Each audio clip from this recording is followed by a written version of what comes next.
முன்னாள் அமைச்சர் செங்கோட்டையனின் அதிமுகவை ஒன்றிணைக்கும் முயற்சிக்கு நன்றி தெரிவித்து மயிலாடுதுறை முழுவதும் அதிமுக உரிமை மீட்புக் குழு சார்பில் போஸ்டர்கள் ஒட்டப்பட்டுள்ளன. கூடுதல் விவரங்களை தருகிறார் செய்தியாளர் செல்லப்பா. அதிமுகவில் இருந்து வெளியில் சென்றவர்களை ஒன்றிணைக்கும் முயற்சியில் அதிமுக முன்னாள் அமைச்சர் செங்கோட்டையன் ஈடுபட்டுள்ளார். அதற்காக அதிமுக பொதுச் செயலாளர் எடப்பாடி பழனிசாமிக்கு 10 நாட்கள் காலக்கெடு விடுத்திருந்தார். இந்த நிலையில செங்கோட்டையன் கருத்துக்கு பன்னீர்செல்வம் மற்றும் சசிகலா உள்ளிட்ட கட்சியிலிருந்து பிரிந்தவர்கள் மட்டுமின்றி பாஜக உள்ளிட்ட கூட்டணி கட்சியினரும் வரவேற்பு தெரிவித்திருந்தனர். இதனிடையே முன்னாள் அமைச்சர் செங்கோட்டையன் கட்சி பொறுப்பில் இருந்து அதிரடியாக நீக்கப்பட்டுள்ளார்.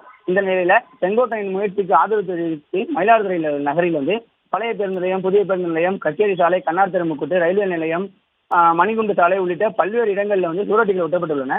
அதில் அனைத்து இந்திய அண்ணா திராவிட முன்னேற்ற கழகம் புரட்சித் தலைவர் அம்மாவின் 100 ஆண்டு கால கழக வெற்றி கனவை நிறைவேற்ற கழக மூத்த முன்னோடி செங்கோட்டையன் அவர்களின் முயற்சிக்கு அதிமுக தொண்டர்களின் சார்பாக நன்றி என தெரிவித்தும் மயிலாடுதுறை மாவட்ட அதிமுக உரிமை மீட்பு குழு சார்பில் அந்த போஸ்டர் ஒட்டப்பட்டுள்ளது.